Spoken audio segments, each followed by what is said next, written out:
G'day and welcome to this week's video. My name's Robert Goudie and we're at the start of June already. We've really got to start thinking about our end of year financial planning, our tax planning, to make sure we're taking advantage of the rules that are available for us.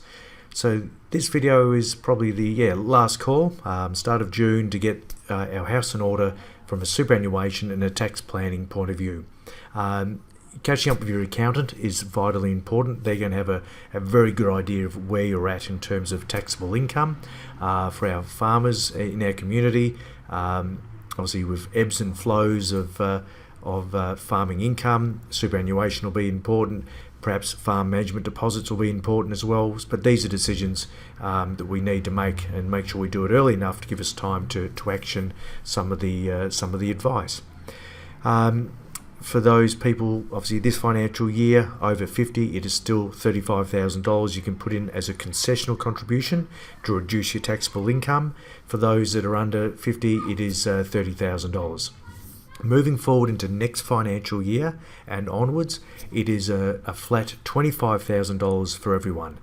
So for those that have that are employees and have salary sacrifice arrangements, it's time to have a chat to your payroll officer and get those your salary sacrifice down to make sure you're within the $25,000.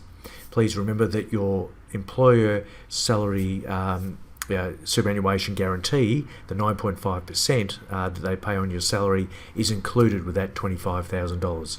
So you need to make sure that you have that organised. For self-employed people, from getting money into superannuation, please remember that sending a cheque off to a superannuation fund, say a retail fund or an industry fund, well, generally it probably won't get there in time. It'll still be in transit.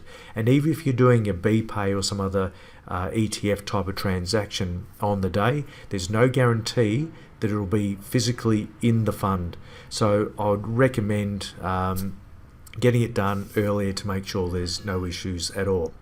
For those with self-managed superannuation funds, we've got to make sure that you've met the minimum pension payments for the year, and that's based on the amount of money that you've got in your pension side of the fund, the valuation on the 1st of July last year at the start of the year, and it's on a percentage amount based on your age. So between 55 and 65, it's 4%. You need to make sure that you've taken that out for the year.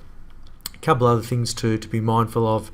For those that are wanting to complete a recontribution strategy before the rules change, again at the start of July, where you want to decrease the taxable component of your fund from an estate planning point of view, the contribution limits from a non-concessional point of view really are going to get a lot tougher. It's $180,000 at the moment. That comes down to $100,000.